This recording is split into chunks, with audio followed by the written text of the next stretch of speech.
Hello friends, এই ভিডিওতে বলবো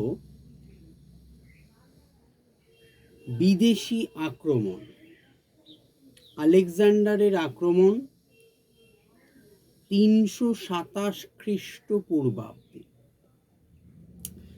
চতুর্থ শতাব্দী খ্রিস্টপূর্বাব্দে গ্রিক এবং ইরানিয়ানরা যুদ্ধ করেছিলেন বিশ্বের আধিপত্য লাভের জন্য।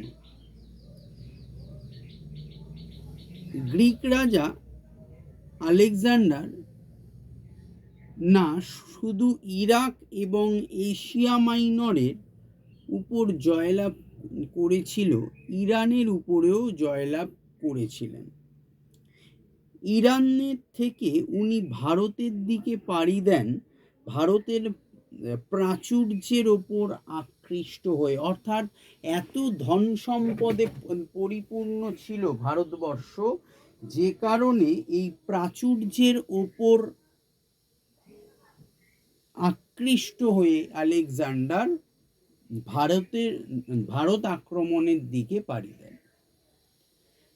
আলেকজান্ডার একের পর এক রাজ্যের উপর আধিপত্য বিস্তার করেন। এই সব রাজ্যের শাসকদের মধ্যে দুজন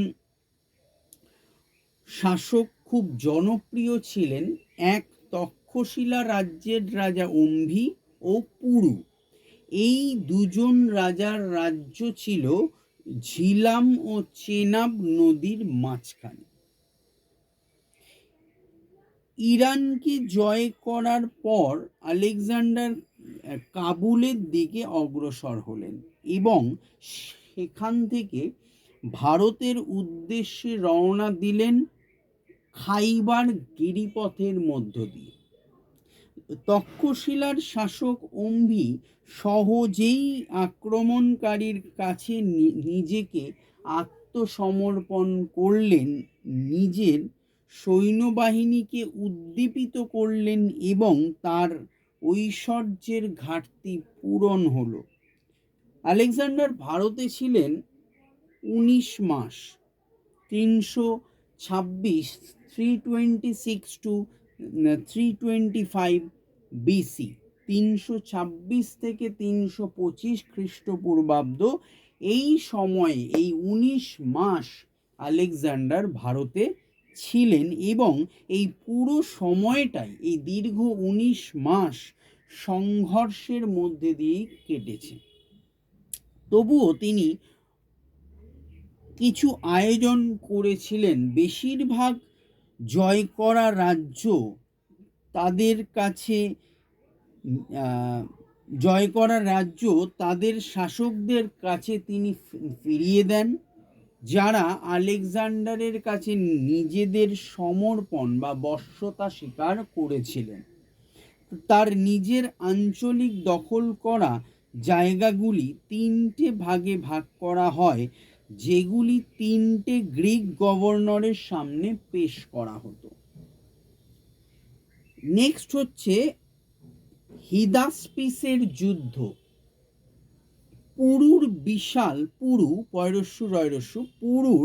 বিশাল বড় সৈন্যবাহিনী এবং তিনি সাহসিকতার সাথে যুদ্ধ করেছিলেন, তবুও তিনি আলেকজান্ডারের কাছে পরাজিত হয়েছিলেন, বাট তিনি লড়াই করেছিলেন। আলেকজান্ডার ভারতীয় রাজার সাহসিকতায় মুগ্ধ হয়ে তিনি আবার তাকে তার সিংহাসনে পুনঃপ্রতিষ্ঠিত করেছিলেন, কাকে? পুরুকে, এবং তার সাথে মিত্রতা স্থাপন করলেন। আলেকজান্ডার বিপাশা নদী অবধি পৌঁছেছিলেন। তিনি আরও যেতে চেয়েছিলেন, কিন্তু তার সৈন্যদলরা যুদ্ধে ক্লান্ত এবং অসুস্থ ছিলেন। ভারতের গরম আবহাওয়া এবং 10 বছরের ক্রমাগত যুদ্ধ করার কারণে গ্রিক সৈন্যরা অগ্রসর হতে প্রত্যাখ্যান করলেন এবং তাদের শারীরিক এবং মানসিকভাবে তারা এতটাই ভারাক্রান্ত ছিলেন, যার ফলস্বরূপ তারা আর এগোতে পারেননি।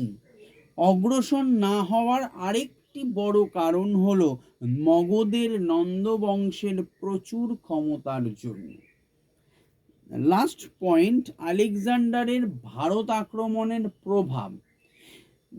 দুটো প্রভাব ভীষণভাবে উল্লেখযোগ্য। নাম্বার ওয়ান, ভারত এবং ইউরোপের মধ্যে প্রথম যোগাযোগ হয় এবং ব্যবসা ও বাণিজ্যের জন্য পথ প্রশস্ত হয়। দুই, মৌর্যদের অধীনে ভারতের রাজনৈতিক ঐক্যতাকে উৎসাহিত করা হয়। সো আজকের ভিডিওটি ভালো লাগলে অবশ্যই একটা লাইক দিও, কমেন্ট করতে পারো, এবং যারা চ্যানেলটি প্রথম দেখছো অবশ্যই চ্যানেলটি সাবস্ক্রাইব করে পাশের বেল আইকনটি প্রেস করে আমার সঙ্গে থেকো। ভালো থেকো। All the best. বাই।